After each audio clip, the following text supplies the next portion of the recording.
Alléluia.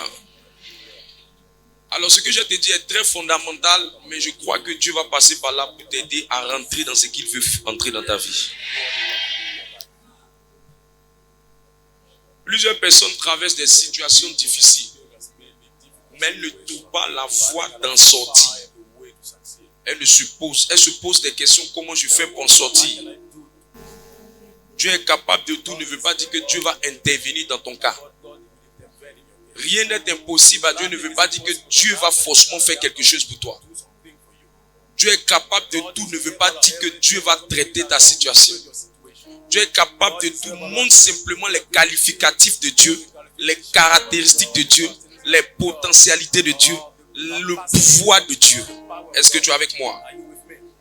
Est-ce que je peux prêcher l'évangile de Jésus?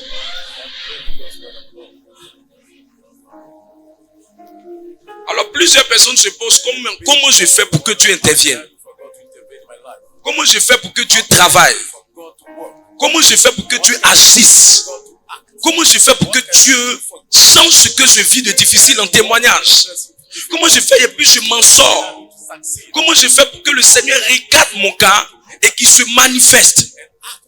Ce que je veux te dire comme première vérité, peu importe qui vous êtes, vous avez un problème quelque part. Peu importe qui vous êtes, il y a quelque chose que vous n'arrivez pas à dépasser. Peu importe qui vous êtes, il y a quelque chose qui vous échappe. Peu importe qui vous êtes, il y a quelque chose que vous n'arrivez pas à triompher dessus. Peu importe qui vous êtes, il y a des problèmes que vous rencontrez, mais qui sont plus élevés que votre niveau actuel. Peu importe qui vous êtes, il y a des défis que vous avez. Peu importe qui vous êtes, il y a des batailles que vous traversez. Mais le problème, c'est pas ce que vous rencontrez. Le problème, c'est pas ce que vous traversez. Le problème, c'est comment vous faites pour vous en sortir. Je parle à quelqu'un. C'est votre capacité à vous en sortir face à un problème qui fera que votre vie chrétienne sera paisible. Mais votre incapacité à vous en sortir, cela va vous donner l'impression que Dieu est difficile. Cela va vous donner l'impression que Dieu fait la sourde oreille à vos problèmes. Cela vous donnera l'impression que Dieu ne peut pas vous soutenir. Mais il y a des choses que vous devez comprendre. Et je suis venu aujourd'hui, cet après-midi, pour aider quelqu'un à sortir de son problème pour qu'il rentre dans son témoignage. Je suis venu aider quelqu'un pour que le Seigneur se souvienne de lui, afin qu'après cette prière, pendant qu'il sera en train d'entrer à la maison, son téléphone sonne et un problème se transforme en miracle pour lui. Je suis venu parler à l'esprit de quelqu'un pour lui dire, ce par quoi tu passes, c'est pas qu'elle est trop élevée, c'est pas que c'est trop fort, mais c'est que tu n'as pas la clé pour t'en sortir. Et si tu peux me donner un peu de ton attention, je crois que Dieu pourra faire quelque chose pour toi. L'une des clés la plus puissante, que j'appelais la clé la plus grande, le secret le plus fort pour retourner toute situation difficile en témoignage, c'est le service chrétien. C'est servir dans la maison de Dieu. C'est travailler dans la maison de Dieu.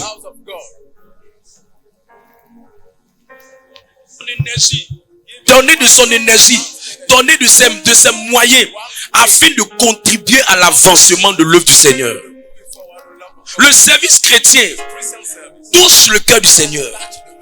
Dieu, quand vous lisez toute la Bible, je vous démontrerai ça tout à l'heure, la plupart des personnes avec qui Dieu agit le plus, ce sont des personnes qui ont investi leur énergie dans le travail de Dieu. La plupart des personnes qui n'ont pas vu l'intervention de Dieu dans leur vie, ce sont des personnes qui la plupart du temps ont été à l'égard du service de Dieu. Homme de Dieu, mais pourquoi le service du Seigneur permet à Dieu de retourner la situation de quelqu'un en témoignage? La première raison, c'est parce que Dieu est au ciel, les hommes sont sur la terre, et il faut créer un pont pour amener Dieu à agir. Et l'un des ponts que nous créons pour amener Dieu à agir, c'est l'alliance. L'alliance, c'est quoi? C'est la corde qui lie le ciel à la terre. L'alliance, c'est quoi? C'est la corde spirituelle qui permet aux réalités célestes de se concrétiser dans les réalités terrestres. Or, le service de Dieu établit une alliance entre les enfants de Dieu et Dieu. C'est pourquoi Exode 23, verset 25 dit, il dit, vous servirez et l'Éternel fera. Ça veut dire, le service te met en lien. Le service te met en relation. Le service te connecte à Dieu. Dieu veut, Dieu peut, mais la meilleure manière de l'amener, c'est d'établir une alliance entre la créature et son créateur. Parce que Dieu ne peut pas se permettre de venir dans les affaires des hommes sans l'autorisation de l'homme. Mais lorsqu'il y a une alliance entre l'homme et Dieu, ça oblige le Seigneur à établir une alliance.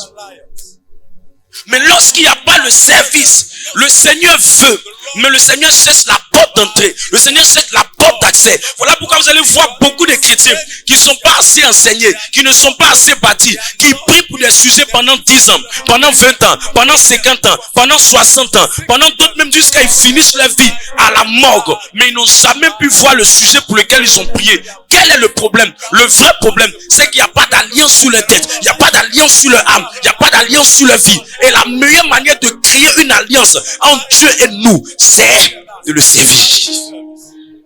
C'est de le servir. C'est de le servir. Je prie et je prophétise que l'alliance du service part dans la vie de quelqu'un. Homme de Dieu, pourquoi le service de Dieu permet à Dieu de changer la situation de quelqu'un en témoignage? La deuxième raison, c'est que quelqu'un qui se met dans le service du Seigneur, c'est quelqu'un qui est reconnaissant vis-à-vis de Dieu. Le service de Dieu est un signe de reconnaissance. Quelqu'un qui n'est pas reconnaissant vis-à-vis de Dieu ne peut pas servir Dieu. C'est votre reconnaissance vis-à-vis du Seigneur qui vous donne de le servir. Mais homme de Dieu, quel type de reconnaissance? Le Seigneur t'a aidé, le Seigneur t'a amené sur la terre, le Seigneur t'a secouru, le Seigneur t'a assisté, le Seigneur t'a protégé, le Seigneur a mis sa main sur toi. La meilleure manière de lui dire merci, tu ne peux pas lui donner ça en argent parce que tu ne peux pas payer la protection de Dieu.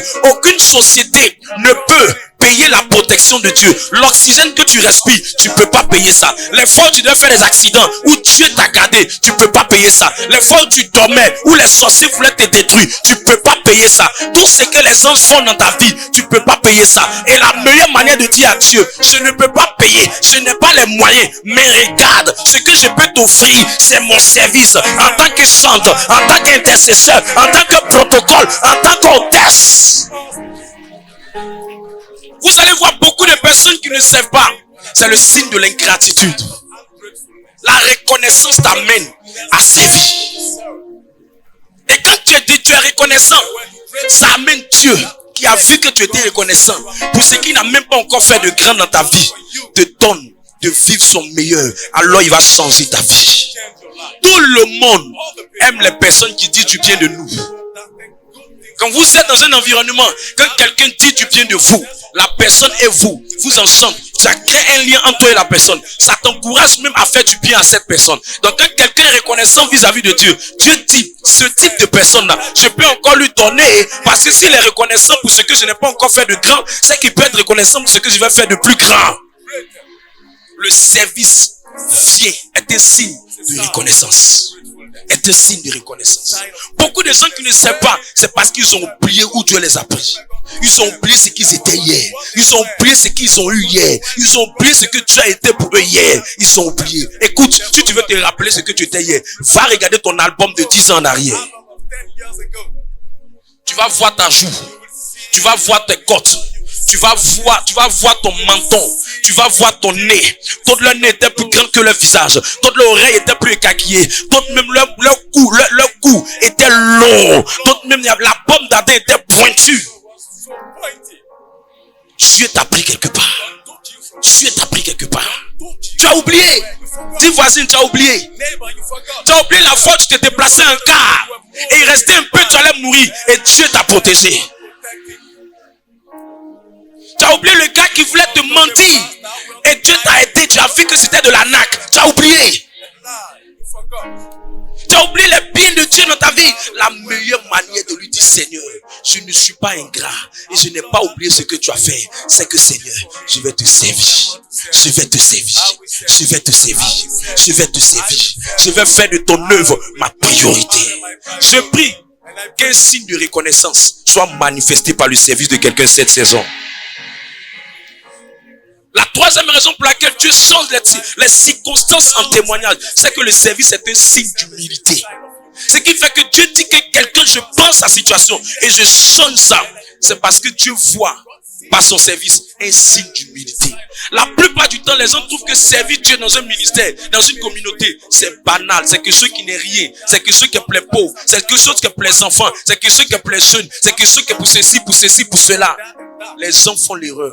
Les gens se mettent le doigt dans l'œil. La motivation d'une telle pensée, c'est le diable avec son sentiment d'orgueil dans ton cœur. C'est parce que tu es orgueilleux que tu penses ça. Va voir sur d'autres cieux. Il y a des PDG qui servent le Seigneur. Va voir sur d'autres cieux. Il y a des DG qui servent le Seigneur. Va voir sur d'autres cieux. Il y a des gens qui sont le PhD qui servent le Seigneur. Va voir sur d'autres cieux. Il y a des gens qui sont plus âgés que toi qui servent le Seigneur. Va voir sur d'autres cieux. Il y a des gens qui servent le Seigneur parce qu'ils reconnaissent. Même Jésus que tu suis a montré son humilité par le service en lavant les pieds des disciples. Les pieds sales de Pierre. Les pieds de Pierre qui étaient balèzes. Il a lavé ses pieds. Ma Bible me dit que Pierre était un homme de l'Ouest. Il avait molé. C'est ma Bible, c'est ma Bible. Toi, ce que ta Bible dit, c'est pour toi. Et puis, il est venu déposer ses pieds dans l'eau. Gros pieds. Potelés. Mais Jésus a pris ses pieds. Il a lavé. Il a lavé. Il a lavé. Et dans leur temps là, les gens ne portaient pas chaussures fermées. C'est des chaussures qui avaient des ouvertures. Donc imagine un peu ta bête que Pierre pour marcher dans Jérusalem. La poussière où les gens ont craché est versée dessus. Et Jésus dit, mets ton pied dans l'eau, je vais laver. Si quelqu'un n'est pas humble, il ne peut pas s'abaisser. Il était leur maître, il était leur rabbi, il était leur seigneur, il était leur sauveur. Mais malgré ça, il n'a pas regardé sa condition de fils de Dieu. Mais il a dit, je suis venu sur la terre, non pas pour être servi, mais pour servir. C'est être orgueilleux de ne pas servir. C'est être orgueilleux de ne pas servir. C'est être orgueilleux de trouver des excuses pour ne pas servir. De trouver que c'est une affaire de d'autres personnes et que ce n'est pas ton affaire. Non. C'est pas banal de servir. Servir est bon. Servir est beau. Servir est extraordinaire. Et l'une des choses qui me plaît avec le service te permet d'être occupé et ça te fait moins penser à tes problèmes.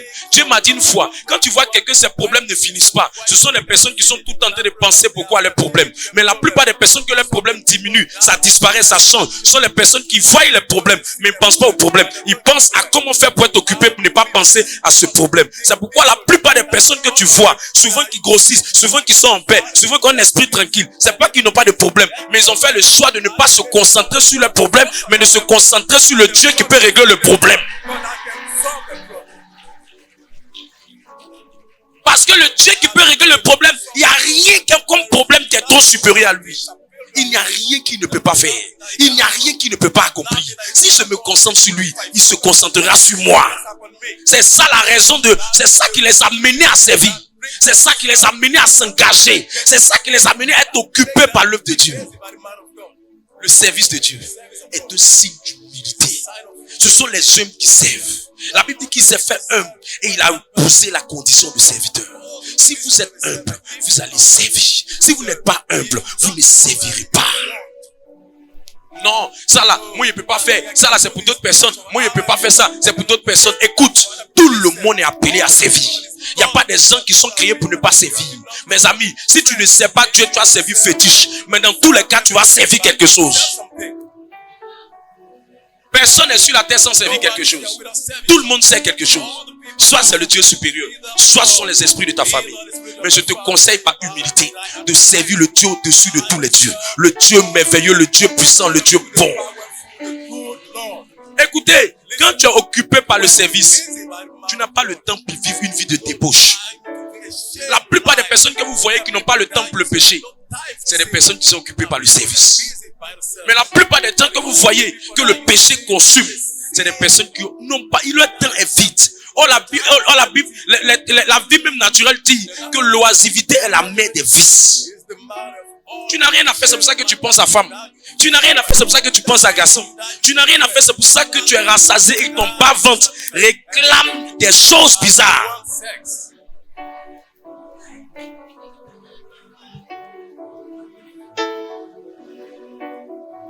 Vous êtes ici ou vous êtes parti à la maison? Aïe, aïe, aïe, aïe, aïe, aïe, aïe, aïe, aïe, aïe, aïe, aïe, aïe.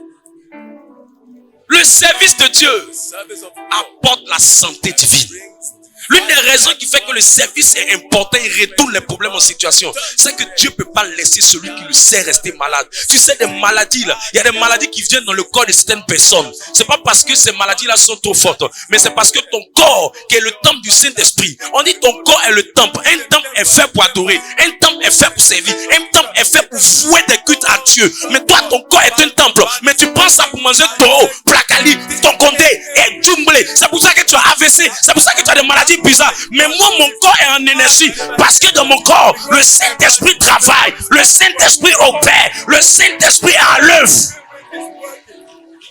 C'est pourquoi, quand mon corps est le temple du Saint-Esprit et que mon corps est en train de l'adorer, il ne peut pas laisser une maladie rester dans le corps qui est lui-même son temple. Si la maladie vient, c'est lui qui aura honte. Si la maladie vient, c'est lui que ça va mélanger. Si la maladie vient, c'est pas moi mon corps, mais c'est son corps.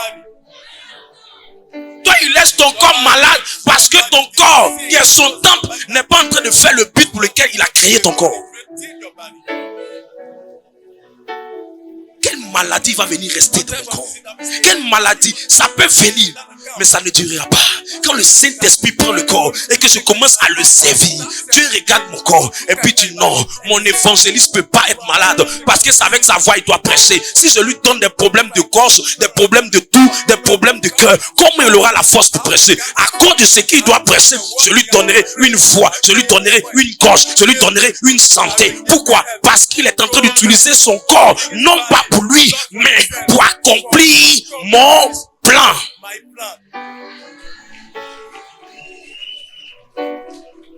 Ah, il dit vous servirez et je vous donnerai la santé. C'est pourquoi Ézéchias était en train de, on veut le tuer, il veut mourir. Ézéchias s'est levé et dit Seigneur, moi je te sers. Je te sers. Tu vas pas laisser la mort venir me prendre.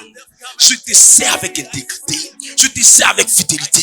Je sens dans ta maison, dans ton temple. Ne me laisse pas malade. Écoutez-moi bien. L'une des choses qui dépense le plus d'argent, c'est la santé. La santé n'a pas de prix. Soyez investis dans le service du Seigneur. Vous allez vous rendre compte que Dieu va garantir votre santé. Dieu va assurer votre santé. Dieu va protéger votre santé. Dieu va vous donner de bénéficier de beaucoup d'avantages par rapport à votre santé. Aucune entreprise sur cette terre, elle peut te donner des assurances, mais elle ne peut pas te donner la santé. Fais le malin comme tu veux, aie beaucoup d'argent. Mais le diable sait où il va t'attaquer. Le diable va t'attraper dans la partie où tu auras besoin de lui. Tu auras besoin d'avoir une bonne santé. Le diable va attaquer ton argent par ta santé. On dit Satan n'attaque plus les gens des gens. Satan attaque leur santé et puis il dépense l'argent dans la santé. Il dépense l'argent. J'ai fait un jour un choix, j'ai dit à partir de maintenant, que ce soit palu, que ce soit tout type de maladie, jamais ça sera dans mon corps. Et j'ai fait le pacte avec Dieu, que jamais ça restera dans mon corps. Sinon hier, je me rappelle des années en arrière, ça fait près de 5 ans, 7 ans par là, j'étais beaucoup maladie. Le jour j'ai dit Seigneur, c'est ton corps. Je ne peux pas rester malade. Qui parmi vous va accepter de voir sa servante qui s'occupe de son enfant, qui s'occupe de sa maison, rester malade pendant plus de 3 jours et puis elle ne sera pas inquiet? Personne. Pourquoi? Parce que tu connais l'importance de ta servante. Tu connais l'importance de ta ménagère. Tu connais l'importance de cette nounou. Tu sais qu'elle joue un rôle important pour accompagner ton enfant, pour prendre soin de ton enfant, pour faire ceci, pour faire cela. Donc tu n'accepteras jamais qu'elle soit malade. De la même manière, toi, elle sait, elle te sait. Mais toi, si tu sais le Dieu vivant, penses-tu qu'il va te laisser malade? Je ne crois pas. Je ne crois pas. Je ne crois pas. Je prie et je déclare toute maladie dans le corps de quelqu'un, au son de l'onction et par la puissance de l'Esprit de Dieu, je déclare que c'est maudit à sa source et ça disparaît maintenant. Laisse ton amen établir cette santé en toi.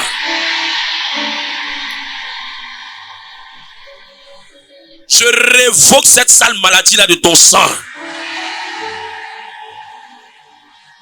Je change le diagnostic de ton sang. J'ai écrit un autre nom maintenant. Toi qui allais régulièrement à l'hôpital, écoute ce que je vais te dire maintenant. C'est la fin de cette bêtise. C'est la fin de cette bêtise. Un jour, Un soldat avec son serviteur qui était malade, gravement malade au point de mourir. Quand Jésus l'a vu, Jésus dit allez, Jésus l'a regardé, Jésus voulait intervenir, faire son cas. La seule chose qui a poussé Jésus à intervenir le plus vite, on a dit Jésus, lui là, il a construit notre temple. Ça veut dire qu'il a servi avec son argent. Ne le laissez pas. Jésus dit, ah bon, dis à ce serviteur là, moi-même je vais aller chez lui. Il dit Jésus, tu n'as même pas besoin de te déplacer. Dis seulement une seule parole, mon serviteur sera guéri. Qu'est-ce qu'il a guéri? C'est le service. Qu'est-ce qui a fait que Jésus voulait partir chez lui? C'est parce que Jésus a vu que son patron l'avait servi. Sinon lui-même, il allait mourir avec son kwashiorkor, il allait mourir avec son palu, il allait mourir avec son beriberi, il allait mourir avec cette sale maladie qui le maintenait. Mais c'est parce que Jésus a vu quelqu'un qui a travaillé pour l'avancement de sa maison, qui a investi pour l'avancement de sa maison. Jésus a dit, je ne laisserai pas. Écoute, Dieu ne peut pas te laisser échouer dans ton examen. La seule chose qui te fatigue, c'est ton service. Le problème n'est pas au niveau de Dieu. Le problème, c'est au niveau de ton service. Je prie et je prophétise que l'histoire de quelqu'un change cette saison. Je suis très sérieux. Dans 72 heures, il y aura un mouvement de témoignage au milieu de nous.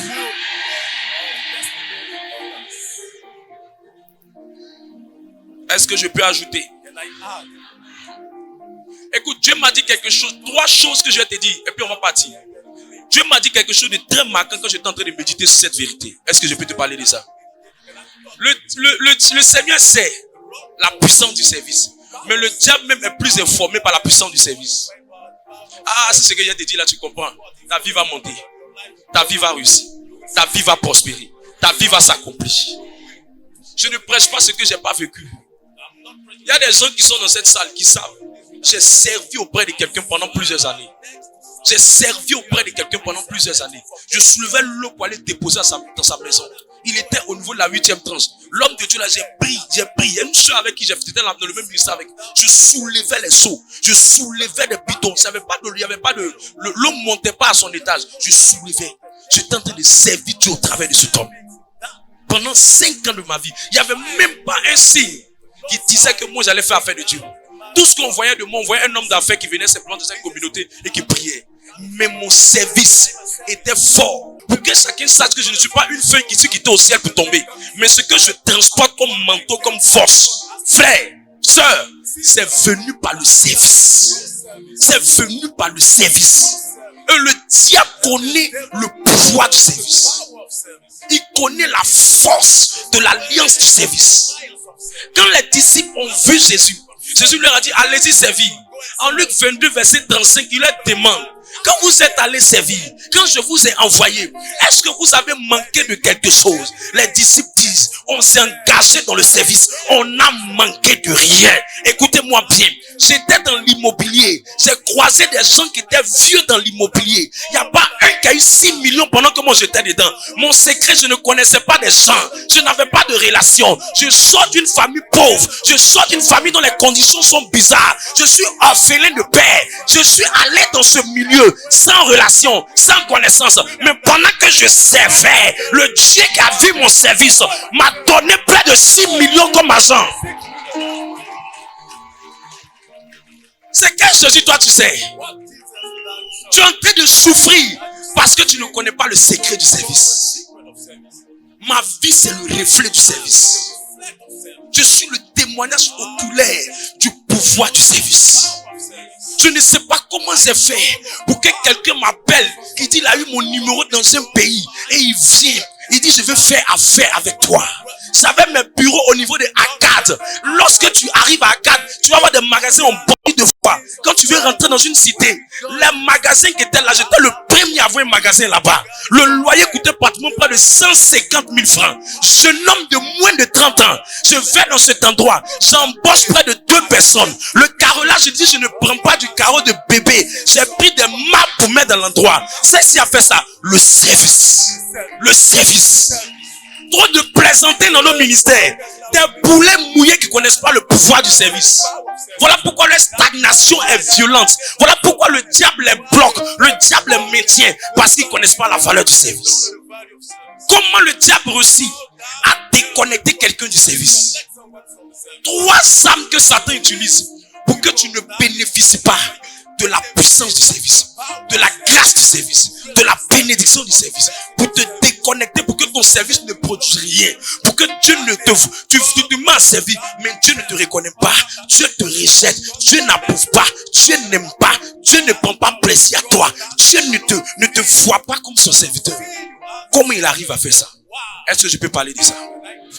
Satan va te dire, écoute mon frère, il va te dire, regarde, tu peux être dans ce ministère-là, mais quand tu rentres dans un ministère, faut t'asseoir, faut rien faire. Tu sais, déjà fais tout pour ne pas vivre dans le péché, parce qu'il faut que tu sois d'abord sainte avant de servir. Tu as trop de péché sur toi. Fais tout pour être saint, fais tout pour être propre, fais tout pour être clean, fais tout pour devenir d'abord bien. Faut être prêt, faut bien te préparer. Est-ce que je peux te choquer?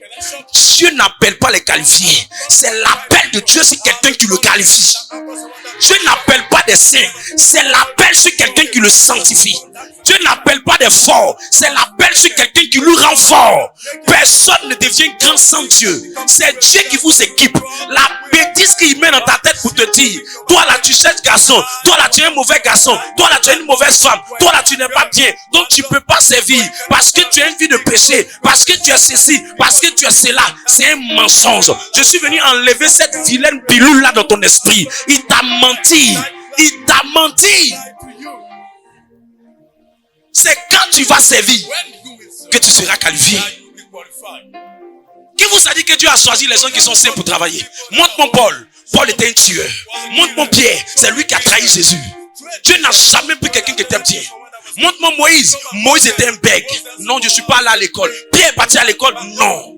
Dieu n'a jamais pris des gens qui ont des qualifications. Dieu n'a jamais pris des gens qui se sentent trop arrivés. Dieu prend des gens simples. Dieu prend des gens disponibles. Dieu prend des gens qui ont de la volonté. Et il dit, à partir de cette volonté, je ferai de toi un grand homme. Je ferai de toi une grande femme. Je ferai de toi quelqu'un qui va accomplir de grandes choses par le service. Dis voisine, tu n'as pas besoin d'être simple pour servir. C'est le service qui va te sanctifier. Tu es là ou bien tu es en train de partir à la maison? Il te dit non, faut t'asseoir. Assieds-toi, ne bouge pas. Fais ce que tu dois faire, mais ne bouge pas. Non, ne fais pas. Assieds-toi seulement. Assieds-toi, ne te mélange pas. Assieds-toi, fais ta prière. Écoute-moi, il n'y a pas un ministère dans la Bible qu'on appelle le ministère de s'asseoir. Il n'y a pas un service qu'on appelle le service de s'asseoir. À un moment, on écoute la parole, mais à un autre moment, on passe à l'action. Le diable t'a menti. Il t'a dit, faut t'asseoir, faut rien faire, faut rester là comme ça. Et toi, tu es resté là comme ça, 1 an, 2 ans, 3 ans, tu ne changes pas. 3 ans, ta vie ne change pas. 5 ans, ta vie ne change pas. 10 ans, ta vie ne change pas. 25 ans, ta vie ne change pas. 20 ans, ta vie ne change pas. Écoute, la Bible dit que c'est l'ouvrier qui mérite son salaire. Si tu ne travailles pas, qui va te payer? Le mariage que tu demandes, c'est la récompense de Dieu. Le travail que tu demandes, c'est le salaire de Dieu. Les finances que tu demandes, c'est la grâce de Dieu. Mais Dieu ne donne que sa grâce à celui qui a dit qu'il est dans son champ de mission. Et toi, il te dit, faut t'asseoir, faut rien faire, reste tranquille dans ton coin. Et l'une des méchantes choses qu'il met dans ton esprit, il met dans ton esprit que, écoute, faut pas te faire déranger par les gens. Tu sais, quand tu es parti un jour dans un groupe là, les gens vont te frustrer, les gens vont te blesser. Reste dans ton coin tranquille, hein. Faut pas trop avoir affaire aux gens. Fais ton affaire de Dieu, prie vraiment. Tu aimes l'homme de Dieu là, il parle bien, son message est bien, Dieu l'utilise. Écoute le message, écoute la parole, finis de manger ta parole et tu t'en vas et tu reviens encore le mercredi, le dimanche. Mais faut pas t'embrouiller parce qu'il y a des gens qui peuvent te blesser, il y a des gens qui peuvent te frustrer, il y a des gens qui peuvent ceci, il y a des gens qui peuvent cela. Écoute-moi, même à la boulangerie, on blesse les gens. Même travail dans boisson, on blesse les gens.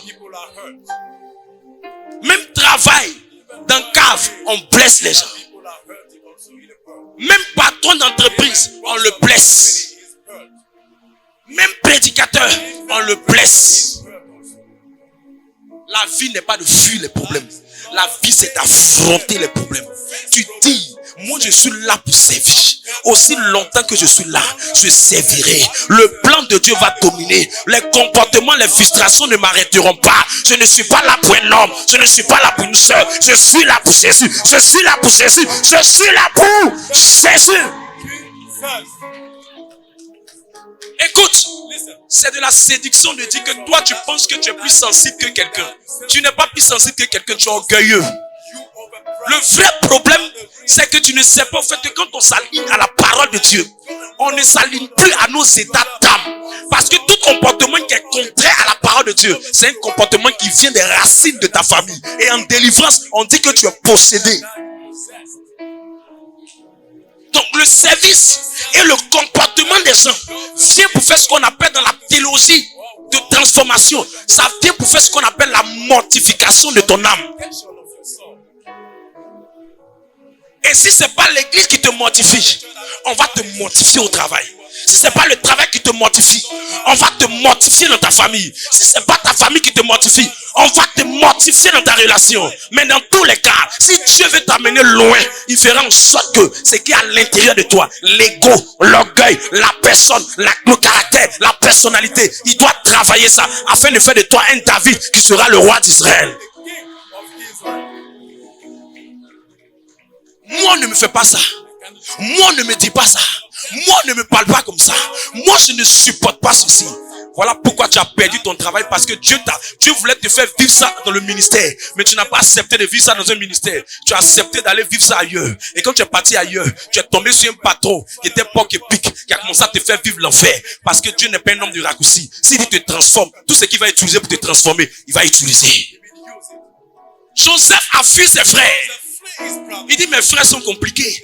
Je suis fatigué de rester dans ce groupe-là. Je suis fatigué de rester dans ce ministère-là. Je suis fatigué de rester dans cette famille. D'ailleurs, même je déchire mon extrait. Joseph s'est fâché. Il a pris ses clics et claques. Il allait se retrouver où? En Égypte. Il arrive en Égypte. Il ne sait pas que c'est Dieu qui veut le travailler. Parce que Dieu a préparé sur la destinée de Joseph de devenir un premier ministre. Il dit non, comme tu as échappé aux tranchants de tes frères, au comportement de tes frères, aux offenses de tes frères, à la méchanceté de tes frères, à la dureté de tes frères, à leur comportement, mon Dieu, c'est pas eux tu dois voir, c'est ma main derrière ta destinée tu dois voir. Je vais te donner une autre patronne. Elle s'appelle Madame Potiphar. Cette fois-ci, tu vas te retrouver en prison.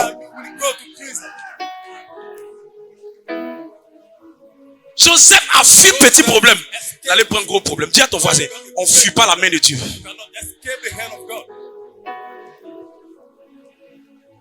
Est-ce que je peux prêcher Jésus?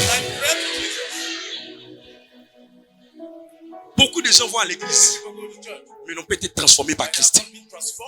Et la transformation, elle commence par la transformation de ton caractère. Tu n'as pas connu Dieu si tu n'as pas encore été transformé. Tu n'as pas connu Christ. Tu t'es baptisé. L'eau de baptême a recréé ton esprit. Mais la transformation de ton âme, elle passe par la mortification, le brisement, la déchirure. On te blesse. Et puis à un moment donné, quand tu es transformé, tu dis, ce n'est plus moi qui vis. C'est Christ qui vit à l'intérieur de moi.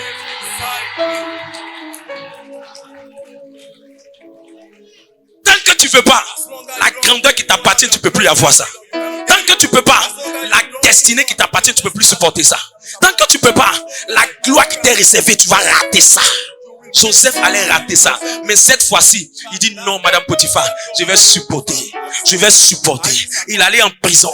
Là où les prisonniers le persécutaient. Il dit non, cette fois-ci, je ne fuis pas. Je vais affronter ça. Les frères ont fait tout. Les prisonniers ont fait tout. Joseph est resté joyeux, est resté concentré, est resté connecté, est resté serviable. Plus tard, le Joseph qu'on a rejeté, le Joseph qu'on a brisé, le Joseph qu'on a offensé, c'est lui qui est devenu le premier ministre. Le premier ministre. Le service. Le service. Le service. Le service. Beaucoup de gens ne veulent pas. Alors que Dieu veut changer leur histoire par le service. Je suis un homme aidé par Dieu. À telle enseigne où lui et moi, il y a une grande marge. Des vagues. Des vagues. Service. Ne dis pas je suis. Tu dois rentrer dans quelque chose. Fais quelque chose pour le Seigneur. Fais quelque chose dans la maison de Dieu. Sois utile. Ne laisse personne te distraire. Est-ce que je peux avancer? C'est la première bêtise. Il te désactive en mettant dans ton esprit que tu ne dois pas servir. Et te donne les raisons pour lesquelles tu ne dois pas servir. Assieds-toi, tu n'es pas, tu es péché, tu es dans le péché, il ne faut pas faire le péché, il faut faire ceci, tu es soit dans Dieu, tu seras d'abord saint. Il y a des gens qui ont dit, il faut rentrer dans le département. Non, je ne suis pas encore prêt. Je ne suis pas encore prêt. Quand je serai assez prêt, tu seras prêt comment? Qui t'a dit que c'est WC, on s'assoit, on se concentre pour chier? Qui t'a dit ça?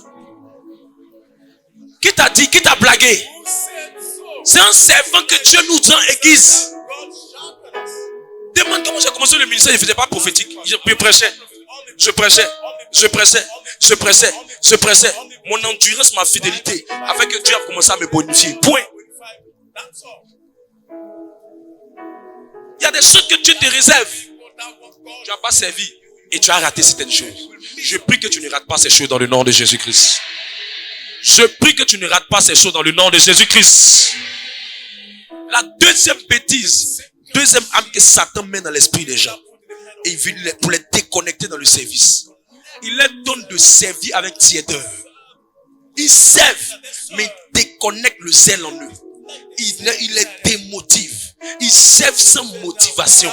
Ils servent sans zèle. Ils servent avec tiédeur. Ils servent avec de mauvais motifs, de mauvaises pensées, de mauvaises fondations dans leur esprit.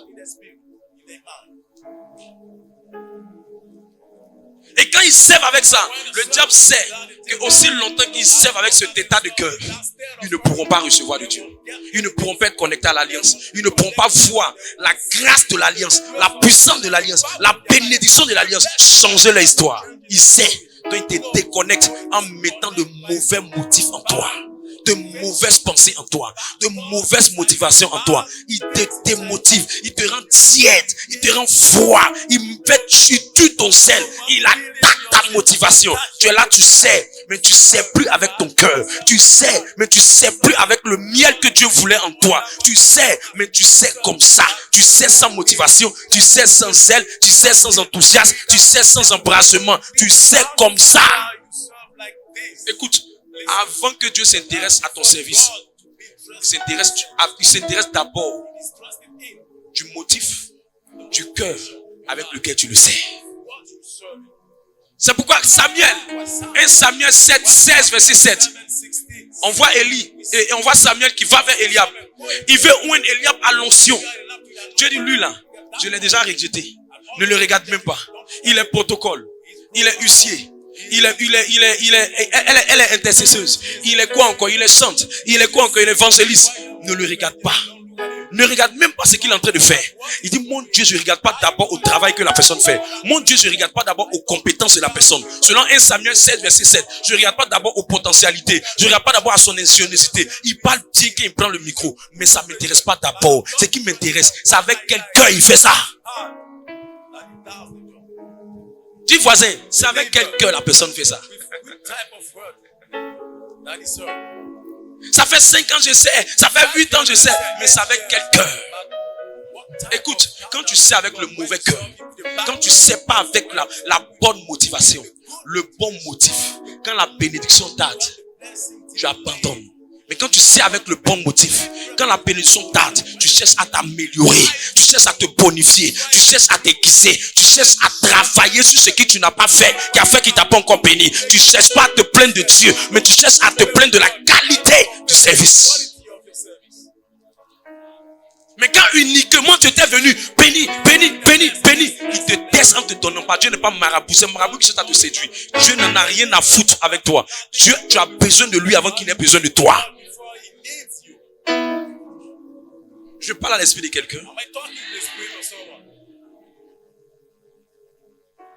La motivation, le motif, la motivation. Il y a des gens qui servent, mais ils servent dans un département parce qu'ils veulent qu'on les voie. Il y a des gens qui servent, mais ils servent simplement parce qu'ils veulent faire du fanfaronnage. Il y a des gens qui servent parce qu'ils veulent des titres, ils veulent des positions, ils veulent des postes, ils veulent qu'on le voie, ils veulent commander, ils veulent prendre le poste ou la position qu'on lui donne pour faire la chefferie qu'il n'a pas pu faire dans sa vie professionnelle.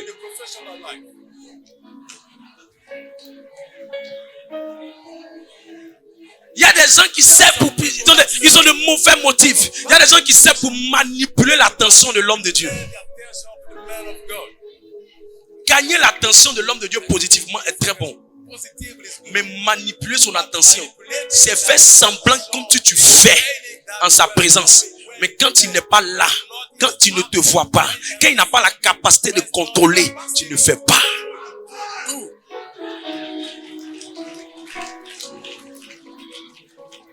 Le problème, ton motif est mauvais.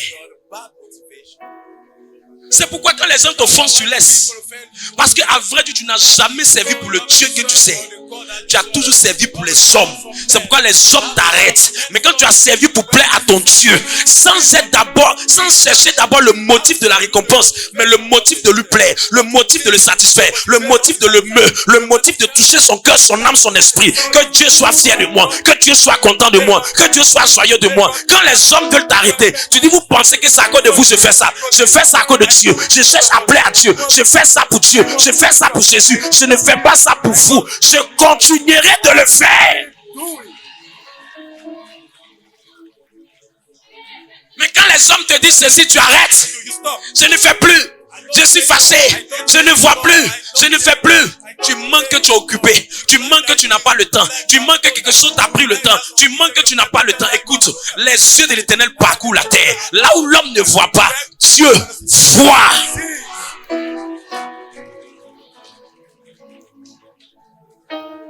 Les mauvais motifs. C'est pas d'abord le service. C'est le cœur avec lequel tu travailles. C'est le cœur avec lequel tu travailles. La plus bonne motivation, ça doit être plaire à Dieu. Plaire à Dieu. Toucher le cœur de Dieu. Gagner l'attention de Dieu. Gagner l'intérêt de Dieu. Quand je me mettais dans le service, je savais que je suis sorti des conditions bizarres. Je savais que je n'avais ni côté gauche pour m'aider. Je n'ai pas de bras long quelque part. Je n'ai pas de relation quelque part. La seule personne qui se pouvait compter, c'était ma mère. Ma mère était ménagère dans le temps. Elle vendait à autocuit. Elle vendait des chocotos, des vêtements de femmes. Je la voyais en train de vendre des vipéries. La première fois, je lui ai dit, maman, j'ai besoin d'argent. Elle dit, mon dernier bien, c'est 5000 francs. Tout mon argent est dehors. J'ai attrapé ma tête. J'ai maudit le jour là où j'ai pris les 5000. J'ai dit jamais. Si je ne peux pas toucher le Dieu qui va changer ma vie et que je vais compter sur mes parents, je vais être en retard. J'ai concentré mon cœur sur Dieu. J'ai concentré ma force sur Dieu. J'ai concentré mon énergie sur Dieu. J'ai compté ma force sur Dieu. Il ne m'a jamais laissé. Je ne compte même pas si infidèle. Je ne compte même pas si infidèle. La preuve. Pour que tu vois mon téléphone même t'appeler, c'est très difficile. Le jour de dire quelqu'un, je l'ai appelé, c'est très difficile. Je me suis discipliné à ne même pas avoir affaire à un fidèle. Je me suis discipliné à ne même pas demander un fidèle. Je n'ai jamais demandé pendant que j'ai fait le ministère. Mais le Dieu de mon service, le Dieu de mon appel, le Dieu qui m'a choisi, a pourvu à mes besoins. Et il continue de pouvoir à mes besoins. Malouchi braïka bayontosa. Les maloucha baïka libradosa. Est-ce que je peux prêcher Jésus? Je ne connais pas, moi là, on m'a fait ceci. Tous ceux qui m'ont aidé dans mon chemin de vie, c'est des personnes qui sont sorties de nulle part. La première fois, je rentre à l'aéroport pour travailler. C'est une dame que je ne connaissais même pas. Je suis allé donner des cours à domicile à son enfant. Elle dit, je vais t'aider. Je suis allé travailler à Aéria. J'ai fait 6 mois là-bas. Je suis allé à Aéria. Pendant que je suis en train de continuer à faire de servir le Seigneur, j'arrive sur la parole jubilée, je prêche à une jeune fille. Je suis en train de prêcher à la fille. La fille commence à me parler des entreprises que peut postuler. Je me lève un matin, je prends mes dossiers, je vais au plateau.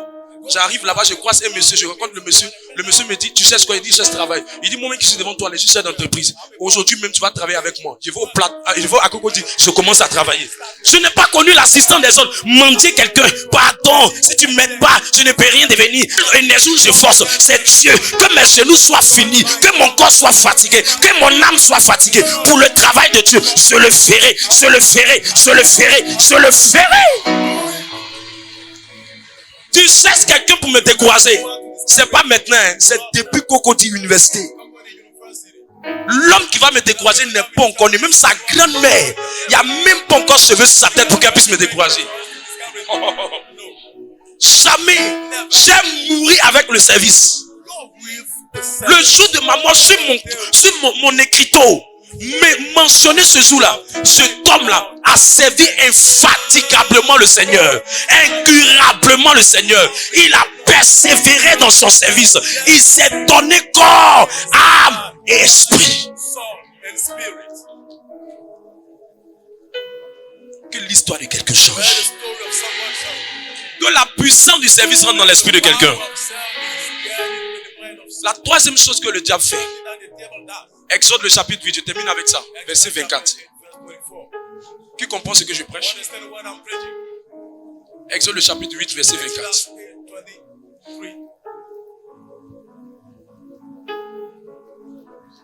Verset 24.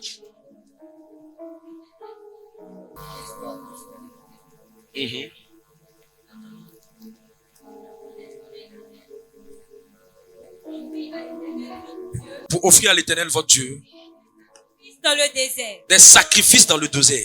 Seulement, vous ne vous éloignerez pas en y allant. En y allant. Priez pour moi. Priez pour moi. Écoute, l'une des séductions de Satan, l'une des armes que Satan utilise pour déconnecter les gens, c'est de les empêcher d'aller en eau profonde dans leur service. Il veut que tu sois superficiel dans ton service. Il veut que tu puisses aller plus loin. Il dit non, laissez-les aller à la mer seulement. Laissez-les simplement aller faire les prières. Laissez-les simplement aller s'asseoir dans les églises. Laissez-les simplement aller s'asseoir sur les paroisses. Laissez-les simplement aller se mettre devant la grotte pour prier. Laissez-les faire ça. Mais empêchons-les d'aller plus loin dans les services. Empêchons-les d'aller en eau profonde dans le service. Empêchons-les de se mettre à fond dans le service. Empêchons-les de se donner totalement dans le service.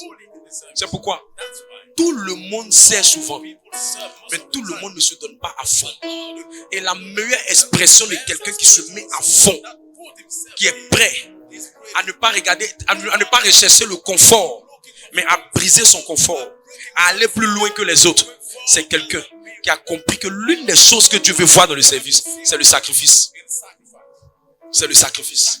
C'est le sacrifice. C'est le sacrifice. Beaucoup de gens ne veulent pas qu'on les dérange. Beaucoup de gens veulent rester dans leur zone de confort. Beaucoup de gens laissent Satan les conduire comme il veut. Beaucoup de gens ne veulent pas donner à Dieu, de pas faire monter vers Dieu la voie du sacrifice, le parfum du sacrifice, pour que le Seigneur intervienne dans leur situation. Beaucoup de gens ne veulent pas aller plus loin. Ils veulent rester juste là. Quand il a un peu de temps, il sait. Quand il n'a pas un peu de temps, il ne fait pas. Écoute, si tu n'es pas prêt à te sacrifier pour le service, l'auteur de ton service ne monte pas vers Dieu. J'ai dit quoi? Si tu n'es pas prêt à te sacrifier pour ton service, l'auteur de ton service ne monte pas vers Dieu. Ça sera difficile de voir la main de Dieu dans ta situation. Ce qui manque à beaucoup, c'est que Pharaon les maintient. Pharaon dit aux fétiches de leur famille, rien, c'est là, ils vont juste partir prier, mais ils vont pas aller plus loin. Laissez pas aller en eau profonde. Parce que s'ils vont en eau profonde, ils vont gagner beaucoup de plus. Ne les laissons pas se sacrifier pour l'intercession.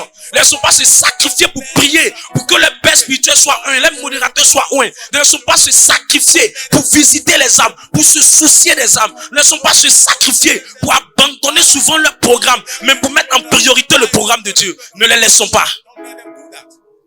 Parce qu'on sait que si on les laisse, ils vont rentrer dans leur grâce. Si on les laisse, Satan, ils vont quitter nos mains. La sorcellerie, ils vont quitter de leur main. Dieu va loin avec ceux qui vont loin. J'ai dit quoi? Dieu va loin avec ceux qui vont loin. Et ceux qui vont loin, ce sont ceux-là qui font monter vers Dieu le sacrifice du service. Le sacrifice du service. Mes amis, il y a des fois, je suis très fatigué, j'ai même pas envie de prier. Mais je ne vais pas de les techniques que je mets en place. Mais je paye le prix. Mes yeux sont fatigués. Mes yeux sont fatigués. Je suis sur ma chaise de prière. Et puis je commence à prier. Mais l'âme même coule pour dire qu'il faut dormir. Mes yeux même disent qu'il faut dormir. Mon corps dit qu'il faut dormir. Si ce n'est pas le sacrifice, il y a des miracles que tu ne verras pas dans la communauté. Si ce n'est pas le sacrifice, il y a une main de Dieu que tu ne verras pas dans le service. Dis voisin, quelle est l'odeur de ton sacrifice dans le service de Dieu? Dis voisin, quelle est l'odeur de ton sacrifice dans le service de Dieu? Il dit quoi ton voisin?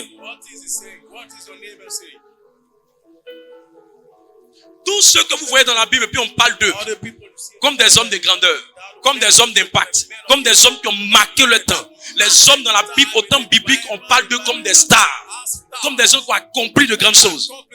Remarquez, eux tous, c'était des gens qui ont fait un sacrifice dans le service. Dans le service. Allez demander à Caïn, pourquoi on parle beaucoup d'Abel dans la Bible? C'est parce que Abel a sacrifié ce qu'il avait. Allez demander à Abraham, pourquoi on parle d'Abraham dans la Bible? Abraham a sacrifié ce qui lui coûtait cher, qui était Isaac. Allez demander à Moïse, pourquoi on parle bien de lui dans la Bible? C'est parce que Moïse a refusé la royauté d'Égypte pour se sacrifier pour accomplir le plan de Dieu, qui était de sauver les enfants d'Israël de la main d'Égypte. Allez demander à Joseph. Joseph a regardé le comportement de ses frères, mais il n'a pas suivi ce comportement. Il a sacrifié son ego, il a sacrifié son âme pour pouvoir se donner dans le service, dans la maison de son père et dans la maison de monsieur Potiphar. Et plus tard, il est devenu le premier de tous ses frères que personne n'a accompli. Écoute, c'est pas servir qui fait la différence. Il y a un moment dans le service, ce qui fait la différence, c'est le sacrifice. S'il n'y a rien que tu es prêt à sacrifier, il n'y a aucune dimension de Dieu que tu ne feras. S'il n'y a rien que tu es prêt à donner, il n'y a aucune puissance de Dieu que tu feras. Allez demander à Noé, qu'est-ce qu'il a fait? Si tu ne le crois pas, dis Noé, qu'est-ce que tu as fait? Noé te dira, il a sacrifié. Il a sacrifié. Allez demander à Élisée. Élisée était derrière Élie. Et Élie le chassait. Mais il a sacrifié son temps auprès d'Élisée, auprès d'Élie. Tous ceux que tu vois qui ont une grandeur ont marché dans le sacrifice du service. Sacrifice du service. Quand je vois des gens dire non, il y a une réunion importante pour le ministère, il y a un programme important pour le ministère, ils disent non, eux, ils sont très occupés, ils ont un tel marché à faire, ils ont une telle affaire à faire, ils ont un tel projet à faire. Écoute, ce qui a fait que le marché est venu là, c'est parce que tu as vu ton service au.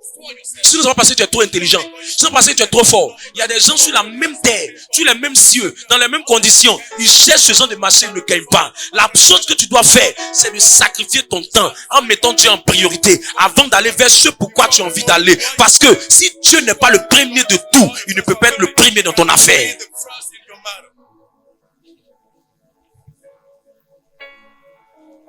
Servir Dieu, ça veut rien dire sans sacrifice. Ça veut rien dire. Dis voisin, servir Dieu, ça veut rien dire sans sacrifice. Je sais. C'est le jour où tu seras prêt à sacrifier quelque chose. C'est ce jour-là que Dieu va changer la situation en témoignage. C'est le jour où tu seras prêt à t'investir que Dieu va prendre le problème. Et tu vas voir que le problème va se changer en puissance. Dieu est capable. Mais le vrai problème, c'est que les gens ont un mauvais service. Ils n'ont pas un service de qualité à cause du problème de sacrifice. Ce qui bloque ta vie, c'est pas Dieu. Ce qui bloque ta vie, c'est que tu n'es pas prêt à sacrifier pour le service. Tu veux être dans le confort. Tu veux que tout soit propre pour toi. Tout soit vert pour toi. Tu ne sais pas. Tu ne sais pas que tous ceux qui ont fait les choses du Seigneur, à un moment donné, ils ont sacrifié. Écoute, dis à ton voisin, arrange la qualité de ton service et Dieu arrangera ta vie. Tu lui arranges la qualité de ton service et Dieu arrangera ta vie. Voilà ce que Dieu m'a dit pour terminer. Est-ce que je peux te donner cette phrase très profonde? La plupart des gens servent simplement, mais très peu de personnes se sacrifient dans le service. Or, c'est quand tu te sacrifies pour l'œuvre de Dieu que cela pousse à Dieu à te demander qu'est-ce que tu veux que je fasse pour toi. Je dis, c'est quand tu te sacrifies pour l'œuvre de Dieu que tu pousses Dieu à te demander qu'est-ce que tu veux que je fasse pour toi. Qu'est-ce que tu veux que j'accomplisse pour toi? Dieu a toujours arrangé la vie des gens qui se sont sacrifiés.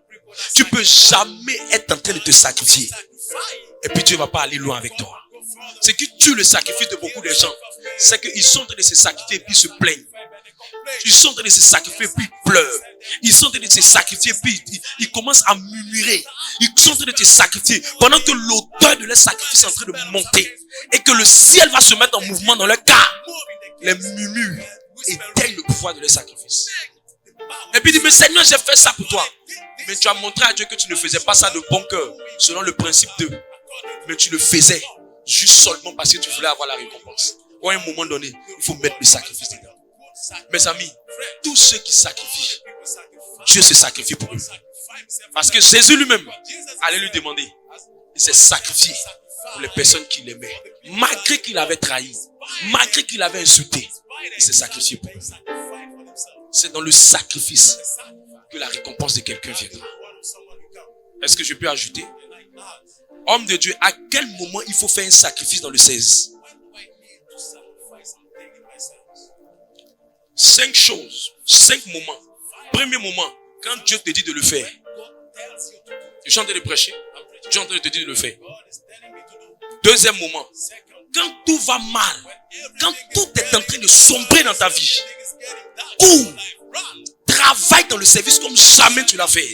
Je te dis, la tempête va s'arrêter comme ça. Pouf. Satan et les sorciers savent ce que je suis en train de prêcher. Quand tout est en train de sombrer, dépose le sacrifice de ton service. Dépose le sacrifice de ton service. Parce que le sacrifice retourne les situations difficiles en témoignage. Quatrième moment, quand tu veux changer de niveau de condition. Changer de niveau de condition. À un moment donné, j'avais commencé à voir que je faisais les matinales pendant quelques temps. Après, j'ai dit non. J'ai commencé à faire les matinales pratiquement tous les jours. Jusqu'à ce que Dieu me dise, choisis un jour de repos. Mais j'étais prêt à continuer encore. À un moment donné, j'ai commencé à dire, Seigneur, je sens que tu es en train de me bénir. Je vais encore te donner encore plus de mon temps. Je vais te donner encore plus de mon temps. Tous les samedis, je dois aller en évangélisation. Là, actuellement, je suis en train de dire au département, aux gens d'évangélisation, que moi-même, j'ai commencé à financer les évangélisations pour aller dans les quartiers.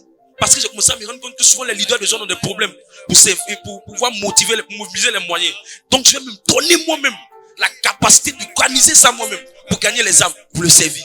Pas parce que je ne peux pas prendre le temps pour aller boire mon jus de coco que j'aime bien. Non, mais c'est parce que je trouve que je dois sacrifier. Parce qu'un moment de ma vie viendra où je n'aurai pas la même force que j'ai en ce moment. C'est en ce moment que je dois courir pour aller vite dans le ministère. Le sacrifice du service brise les limitations. Le sacrifice du service change le niveau. Change les niveaux des gens. Les niveaux qui ne changent pas pendant longtemps. Mais le sacrifice, ça a changé. Le sacrifice du service t'attire des grâces inhabituelles. C'est pour ça que quand je vois quelqu'un, sa vie est compliquée. Devant, derrière, c'est bizarre. Je le regarde, je me moque. Tu as tourné. Tu penses que c'est prière qu'il peut faire. C'est pas que Dieu ne peut pas changer ta vie. Mais l'esprit qui te combat là, tu n'as pas la force pour ça. Faut déposer un sacrifice de ton service. Donne un sacrifice de ton service. Donne de ton temps au Seigneur. Et puis il va prendre ça, il va changer ta vie. Tu fais ça mal aussi. Je sais pas, tu veux quoi encore? Quatrième moment, quand Dieu vous a visité par un témoignage, un miracle, ou par une grâce inhabituelle, tu dis, Seigneur, je ne mérite pas ça. Tu m'as donné, mais je n'ai pas reculé. J'ai encore m'engagé davantage. Cinquième et dernier moment, Matthieu 21, verset 1 à 3. Il faut que tu lises un peu quand même. Quand l'œuvre de Dieu a des besoins, allons-y, quand l'œuvre de Dieu a des besoins, tu dois te sacrifier. Matthieu 21, le verset 1 à 3. Lorsqu'ils approchaient de Jérusalem et qu'il fut arrivé à Bethphagée, vers la montagne des Oliviers, Jésus envoya 2 disciples. Verset 2. En leur disant, allez au village. Vous trouverez aussitôt une ânesse attachée et un ânon avec elle. Ok. Détachez-les et amenez-les. Moi, la phrase numéro 3 m'intéresse. Si quelqu'un vous dit quelque chose, vous répondez. Le Seigneur en a besoin. Et à l'instant, il les laissera aller. Qu'est-ce que ça veut dire? Tu viens dans un ministère, tu vois un besoin. Dieu t'a fait voir le besoin parce qu'il veut passer par toi pour régler le besoin. Au lieu de te dire non, je n'ai pas le temps, je suis très occupé, tu ne sais pas que si c'est toi qui as vu, c'est que la solution va être apportée par toi. Donc tu dois tout faire pour régler le problème. Tu dois tout faire pour interpeller sur le problème. Tu dois tout faire pour t'engager pour que ce problème-là soit réglé. Tu arrives, tu vois que la salle est bizarre. Comme une maman qui m'a fait une remarque qui m'a très bien marqué. La maman m'a dit, attends, il y a telle personne dans la communauté il y a une telle personne qui a fait ceci, qui a fait cela. Quand elle a fini d'expliquer, la personne, il a appelé la personne, il a dit, mais comment tu peux recevoir les gens de cette manière? Mais elle n'a pas regardé simplement à elle. Elle n'a pas regardé simplement à moi. Mais elle a regardé au fait que c'est l'œuvre du Seigneur. Si quelqu'un t'aide d'avoir un comportement bizarre et gauche, ça peut gâter. Or, le Seigneur a besoin de cette œuvre pour changer la vie des gens. Si le Seigneur a besoin, je ne regarde pas le comportement de la personne, mais j'interpelle parce que c'est ma mission, c'est mon ministère, c'est ma communauté. Voilà bon fidèle. Tu arrives, tu vois qu'il y a un appareil qui n'est pas là. C'est pas l'homme de Dieu qui a besoin. C'est le Seigneur qui en a besoin. Je prie que le Seigneur donne à quelqu'un ici de se sacrifier. De se sacrifier. De se sacrifier. Allons rapidement. Homme de Dieu, qu'est-ce que tu peux sacrifier pour le service de Dieu? On doit enseigner les gens dans les détails. Si on n'enseigne pas les gens dans les détails, ils vont finir, ils vont sortir. C'est même sur les célibataires jusqu'à son front, même les célibataires. Ils vont finir, ils vont sortir. Ils vont aller prier à tous les programmes après, les soins chez Marabout. Dieu m'a dit, enseigne bien les gens afin qu'ils puissent rentrer dans la grâce que tu as déposée sur leur vie. Qui est d'accord avec moi? Voilà. Parce qu'on t'a parlé de sacrifice, mon temps te dit ce que tu dois sacrifier. Homme de Dieu, qu'est-ce que tu dois sacrifier? La première chose que tu dois sacrifier, c'est ton temps. Donner ton temps au Seigneur. Écoute, quand ton emploi était très coincé, et que tu arrives malgré que c'est coincé à te donner pour le service, tu seras béni que quelqu'un, son emploi était vaste. Mais les gens, le problème avec eux, ils disent, mon emploi était trop coincé. Non, je ne peux pas avoir le temps, c'est un peu trop compliqué, c'est un peu trop compliqué. Écoute, tu ne maîtrises même pas ta petite fille. Le temps est dans les mains de Dieu. Et Dieu te dit, donne-moi un peu de temps que je t'ai donné pour m'aider à faire avancer mon œuvre. Et toi, tu dis au Dieu qui te donne le temps, que tu n'as pas le temps. J'ai pitié pour toi. J'ai pitié pour l'avenir de ta vie. Il y a des gens aujourd'hui qui ne vont même pas voir demain. Il y a des gens après demain, ils ne verront pas. Il y a des gens qui ne verront même pas la fin de l'année. Si Dieu te dit, donne-moi ton temps, c'est qu'il va passer par son temps pour augmenter ta vie et te permettre d'être utile sur la terre afin de te donner d'accomplir de grandes choses sur la terre. Donner de son temps, c'est prioriser le temps pour Dieu. Je suis occupé, mais j'aime m'organiser. J'aime me coincer pour que je puisse faire le travail du Seigneur. Même si c'est aller évangéliser, même si c'est aller visiter, même si c'est appeler quelques personnes, même si c'est venir nettoyer l'endroit, même si c'est venir faire quelque chose, mais j'aime tout faire pour le faire. Parce que Dieu, avant tout. Deuxième chose que tu peux sacrifier, ce sont tes ressources. L'argent, le matériel, ce que tu peux apporter pour que l'œuvre du Seigneur avance. C'est pas que tu n'as pas besoin de ton matériel, non. Quand on dit sacrifice, c'est que tu en as besoin. Tu en as besoin, mais tu as fait le choix de mettre ça à la disposition de Dieu. Tu en as besoin de ton argent, mais on dit cotisons pour acheter tes nus. Tu en as besoin, mais tu prends. Tu dis c'est vrai, mon argent est juste, mais je préfère ne pas manger. Je préfère ne pas gérer certaines choses. Je préfère ne pas acheter certaines choses, mais j'ai investi ça dans l'œuvre de Dieu parce que Dieu est plus important pour moi. Quand tu fais ce sacrifice, le ciel est obligé de te bénir. Troisième chose, sacrifice de ton habitation. Le sacrifice de son habitation, c'est accueillir une cellule chez toi à la maison. C'est accueillir le manteau de la maison à la maison. Je décide que la cellule soit chez moi. Je décide qu'on puisse faire une cellule chez moi à la maison. C'est prendre ton habitation, faire de ton habitation un hôtel de prière. Pour que le manteau que tu vois qui travaille dans la vie des gens, travaille dans le quartier dans lequel tu habites, travaille dans la commune dans laquelle tu habites, travaille dans le secteur dans lequel tu habites, travaille dans l'environnement dans lequel tu habites. Je prie que ce sacrifice, ça parle pour quelqu'un. Le quatrième sacrifice, c'est le sacrifice de ton corps. Tu es fatigué, tu te sens bizarre, tu te sens malade, mais tu dis j'ai fait l'effort d'aller faire le travail qu'on m'a demandé de faire. C'est en faisant que Dieu va te rétablir. C'est en faisant que Dieu va te soutenir. C'est en faisant que Dieu va t'aider. Est-ce que quelqu'un peut me dire un bon amen? Le sacrifice de tes ambitions personnelles. C'est dit, c'est vrai, il y a mes rêves, il y a mes projets, il y a mon concours, il y a mon examen. Mais si Dieu ne m'aide pas, si Dieu ne me soutient pas, je ne peux pas faire. Donc je mets d'abord les ambitions de Dieu en priorité et je mets mes ambitions personnelles en secondo. C'est un sacrifice. Parce que tout le monde pense plus à lui qu'aux autres. Tu es avec moi? Autre sacrifice qu'il faut faire, c'est le sacrifice de ses habitudes. Il y a des gens qui aiment dormir, ils vont au travail, ils dorment, au travail, ils dorment, au travail, ils dorment. Mais à un moment donné, tu rentres dans un ministère, On dit, c'est vrai que tu as toujours l'habitude de faire ça, mais si tu peux annuler ta sieste pour qu'on puisse t'envoyer pour aller faire une répétition, pour qu'on puisse t'envoyer pour aller faire une course, pour qu'on puisse t'envoyer pour aller faire un document, pour qu'on puisse t'envoyer dans le département pour aller visiter 3 sœurs, 4 sœurs, pour qu'on puisse t'envoyer pour aller faire tel travail pour la communauté. Mais tu dis, j'ai mes habitudes, il y a mon confort. Moi, je suis habitué à partir en Yango, moi, je suis habitué à partir en taxi, mais j'aime me mettre dans d'autres conditions. J'ai changé mes habitudes pour mettre l'œuvre de Dieu en priorité. Ça, c'est un sacrifice. L'autre sacrifice qu'il faut faire, c'est le sacrifice de mettre son véhicule à la disposition du Seigneur. Tu prends ton véhicule, tu dis, je prends quelques âmes, je les fais venir à la prière. C'est pas que ta voiture, là, tu as acheté ça pour eux. C'est un sacrifice parce que tu n'es pas obligé de le faire. Mais tu as décidé de le faire parce que tu veux que l'œuvre du Seigneur avance et tu veux aider les gens qui n'ont pas les moyens. C'est un sacrifice. Le sacrifice de construire la maison du Seigneur. C'est-à-dire de prendre ton argent pour dire, je vais aider à la construction de la maison du Seigneur. C'est un sacrifice. Et le sacrifice dernier, c'est le sacrifice de dire, je vais donner un terrain pour l'œuvre du Seigneur.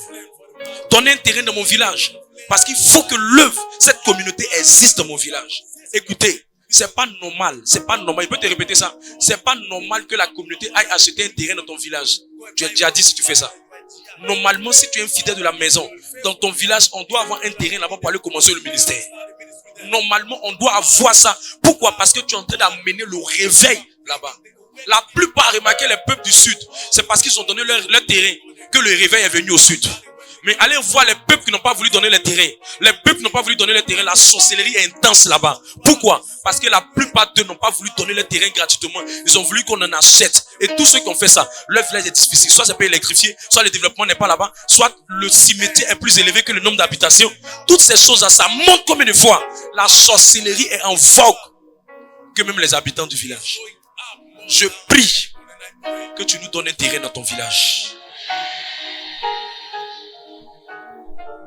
C'est un sacrifice, pourquoi? Parce que tu n'es pas obligé de le faire. Mais tu as fait le choix de le faire. Et ça fait que on arrive au nord, on arrive au sud, on arrive à l'est, on arrive au centre, on arrive dans tous les endroits par le sacrifice de ton terrain. Il faut qu'on arrive à un moment où les gens viennent dire, papa, j'ai un terrain, je viens, je donne ça pour qu'on puisse commencer le ministère. Et ça fera que le feu que tu vois ici, ça va apparaître dans ton village. L'œuvre du Seigneur travaille avec le sacrifice. Conclusion. Si vous voulez bénéficier de l'intervention pour un changement, sacrifiez beaucoup de choses. Sacrifiez beaucoup de choses. Sacrifiez beaucoup de choses. Sacrifiez beaucoup de choses. Sacrifiez beaucoup de choses. Sacrifiez beaucoup de choses. J'ai sacrifié ma jeunesse. Je peux prendre ça pour aller faire ce que je peux faire. Mais j'ai mis ça au service du Seigneur. C'est pourquoi le feu sur moi est grand. Chaque fois qu'il y a sacrifice, il y a holocauste. Chaque fois qu'il y a sacrifice, il y a surnaturel. Chaque fois qu'il y a sacrifice, il y a manifestation de la gloire de Dieu. Le temps est arrivé où tu vas faire le choix de rentrer sur le chemin du sacrifice. De rentrer sur le chemin du sacrifice. Écoute, tu as trop sacrifié ton temps pour un patron. Sacrifie ça pour Dieu. Tu as trop sacrifié ton temps pour un garçon. Sacrifie ça pour Dieu. Tu as trop sacrifié ton temps pour des amis qui n'ont pas été reconnaissants. Sacrifie ça pour mon Dieu. Il est le commencement. Il est la fin. Il n'est pas un homme pour mentir, ni le fils d'un homme pour se repentir. C'est que sa bouche dit, sa main l'accomplit. Il n'a jamais trahi celui qui s'est sacrifié pour lui. Jésus s'est sacrifié pour lui. Il lui a donné le nom au-dessus de tous les noms. Abraham s'est sacrifié pour lui. Abraham a été le nom. Jusqu'au ciel, il y a le nom d'Abraham dans le ciel. Le sacrifice est une chose puissante. Le sacrifice est une chose merveilleuse. Le sacrifice est une chose extraordinaire. L'heure est arrivée où je demande à chacun de ne plus rester dans le confort, mais de commencer à se sacrifier. De commencer à se sacrifier. De commencer à se sacrifier. Que le Dieu que je sais te bénisse fortement.